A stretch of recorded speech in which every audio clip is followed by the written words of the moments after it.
Now, when the officials hear of Jesus' success, raising a dead man, they become concerned, because they don't want to believe in Jesus.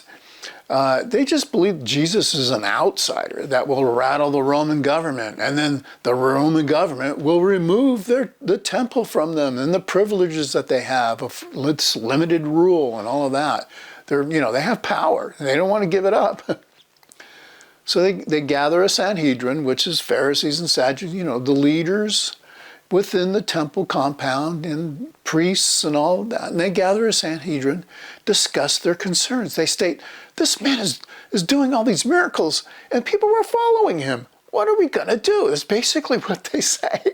It's like, well, why don't you just believe him? Because look what he's doing. But no, for all those reasons I said, they don't want to believe. Now, the Roman government selected the high priest. The high priest could be from Levi, but it had to be somebody who was sympathetic to the Roman rule, somebody who just went with the program. And his name was Caiaphas. And he states in the middle of all this, he says, he basically says, be quiet. And he says, it is profitable for us that one man die for the people and not all the nation to perish. So they're saying, we're worried about the whole nation. And he's saying, sounds like one person's going to die. And we sort of need to read this with a tinge of diabolical doublespeak into this statement.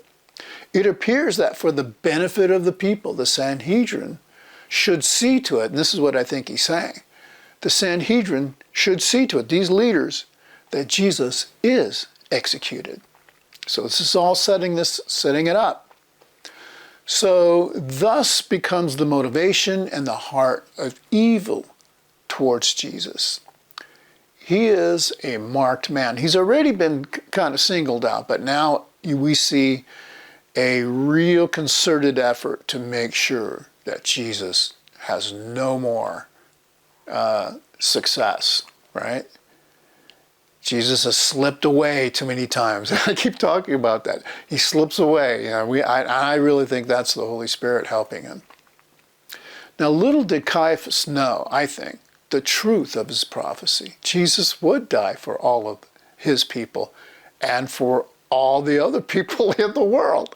It becomes a world movement. And I don't think he really understood what he's saying. I think he was just being diabolical and didn't understand that he was actually making a prophecy.